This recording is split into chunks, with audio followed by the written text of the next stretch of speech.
بسم اللہ الرحمن الرحیم۔ شروع اللہ کے نام سے جو بڑا مہربان نہایت رحم والا۔ دوسری بات، بڑی خوش آئندہ بات ہے ہمارے ملک پاکستان کے اندر الحمدللہ ثم الحمدللہ ایک قانون جو سودی معیشت کے حوالے سے سامنے آیا ہے۔ ہمارے اکابرین نے، ہمارے نوجوانوں نے، ہمارے ساتھیوں نے اس حوالے سے بڑا کام کیا ہے۔ ایک وقت مجھے یاد ہے کہ ہمارے اس ادارے کے اندر اسی جگہ پہ ہمارے محسن اور مربی پروفیسر ڈاکٹر عبدالجبار شاکر صاحب نے ایک مضمون پیش کیا تھا کہ سودی اسکیمیں اسلام کی عدالت میں۔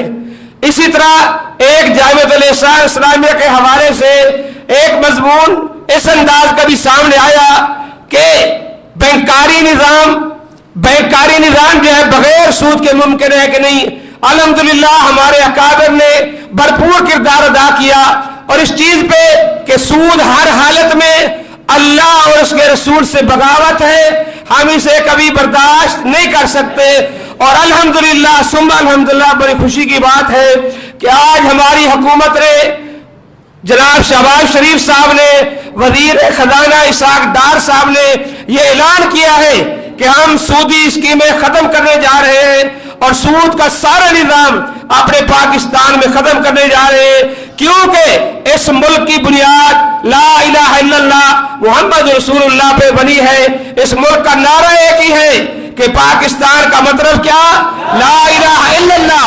جب اس پاکستان کا مقصد یہی ہے کہ لا الہ الا اللہ، تو سودی اسکیموں کے ہم بالکل خاتمہ کرنے جا رہے ہیں۔ ہم حکومت پاکستان سے ہاتھ اٹھا کے اپنا تعاون کا یقین دلاتے ہیں اور انہیں خوش آمدید کہتے ہیں کہ سودی اسکیمیں اللہ اور اس کے رسول کے خلاف اعلان جنگ ہے اور آپ نے اس اعلان جنگ کو ختم کیا ہے۔ اللہ اور اس کے رسول کی آپ کو حمایت حاصل ہوگی اور انشاءاللہ اہل حدیث کا بچہ جماعت اہل حدیث کا ایک فرد آپ کی بھرپور حمایت کرتا ہے۔ اگر آپ نے سودی اسکیمیں ختم کی، اگر آپ نے سودی اسکیم میں لیت و لار کا شکار کیا، تو انشاءاللہ اہل حدیث کا بچہ آپ کے خلاف اعلان جنگ کے لیے تیار ہے۔ وآخر دعوانا الحمدللہ رب العالمین۔